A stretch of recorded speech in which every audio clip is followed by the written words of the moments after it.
साल 2022 यह साल किसानों की आय को दोगुना करने का जो सरकार ने लक्ष्य रखा था, उसको पूरा करने का एक साल है। आज हम इसी के साथ साथ बात करेंगे भारतीय कृषि के बारे में और भारतीय कृषि क्षेत्र के बारे में। इसके साथ ही हम ये जानने की कोशिश करेंगे कि जो लक्ष्य सरकार ने किसानों की आय को दोगुना रखने के लिए किया था, क्या उसको पूरा किया जा सका है या अभी उसमें थोड़ी बहुत कमियां हैं। आप देख रहे हैं गुरु ज्ञान आईएएस चैनल। यह हमारा ऑडियो आर्टिकल प्रोग्राम है और मैं हूं ए के उपाध्याय। चलिए आर्टिकल की शुरुआत करते हैं। कृषि भारत की लगभग 58% आबादी के लिए उनकी आजीविका चलाने का एक प्राथमिक स्रोत है।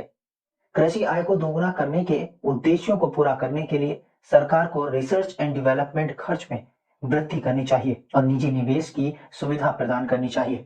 संविधान का आर्टिकल 48 ये बताता है कि राज्य कृषि और पशुपालन को आधुनिक और वैज्ञानिक आधार पर संगठित करने का प्रयास करेगा और विशेष रूप से गायों और बछड़ों और अन्य दुधारू पशुओं की नस्लों के संरक्षण और सुधार और पशु वध पर रोक लगाने के लिए कदम उठाएगा।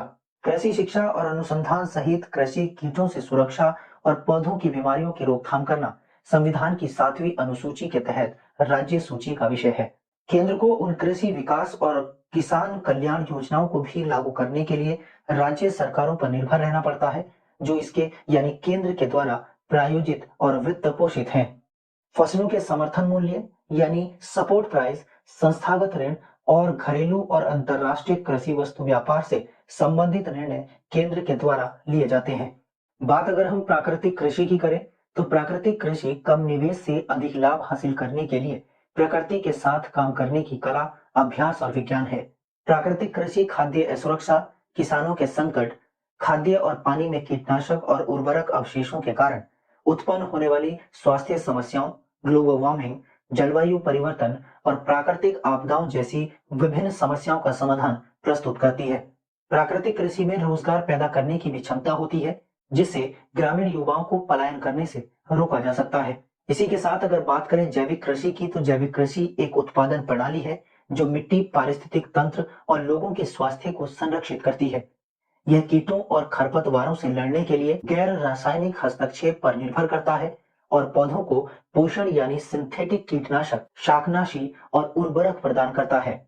यह प्रचुर मात्रा में भोजन का उत्पादन करने के बजाय जैव विविधता और पारिस्थितिकी तंत्र की सुरक्षा जैसे प्राकृतिक सिद्धांतों पर निर्भर करता है। इसमें एक छोटा कार्बन पद चिन्ह है जो मृदा के स्वास्थ्य और गुण को संरक्षित रखता है। फसल चक्रण जैसी तकनीकों का उपयोग और खाद युक्त पशु खाद और हरी खाद फसलों का उपयोग इसे आर्थिक रूप से संधारणीय बनाता है। कार्बनिक कृषि में जीएमओ यानी आनुवांशिक रूप से संशोधित जीव की अनुमति नहीं है। प्राकृतिक कृषि और जैविक कृषि के साथ ही जानते हैं कि यह पारंपरिक कृषि क्या होती है। पारंपरिक कृषि उत्पादन को बढ़ावा देने या गैर देशी फसलों का समर्थन करने के लिए कृत्रिम सहायता का उपयोग किए बिना ऐतिहासिक रूप से उस क्षेत्र में उगाई जाने वाली पारंपरिक फसलों को संदर्भित करता है जहां खेत स्थित होते हैं। इसका तात्पर्य मशीनीकृत कृषि या सिंचाई संचालित कृषि से नहीं है। सामान्य पारंपरिक कृषि पद्धतियों में कृषि वानिकी, इंटरक्रॉपिंग, फसल चक्रण, कवर क्रॉपिंग, पारंपरिक जैविक खाद, एकीकृत फसल कृषि, स्थानांतरित कृषि शामिल है। पारंपरिक कृषि के कारण ग्रीन हाउस गैसों का उत्सर्जन बढ़ता है, मिट्टी का कटाव होता है, जल प्रदूषण बढ़ता है और मानव स्वास्थ्य को खतरा भी होता है। इसके साथ ही जानते हैं कि कुछ और मुद्दे क्या हो सकते हैं। राज्य कृषि विभाग कार्यालय से देसी फसलों, मवेशियों की स्थानीय नस्लों के बारे में जानकारी प्राप्त करना बहुत कठिन होता है। ग्राउंड लेवल पर सरकार और किसानों के बीच सामंजस्य का अभाव होता है। किसानों को सही रूप से सरकार की चल रही योजनाओं की जानकारी नहीं होती है।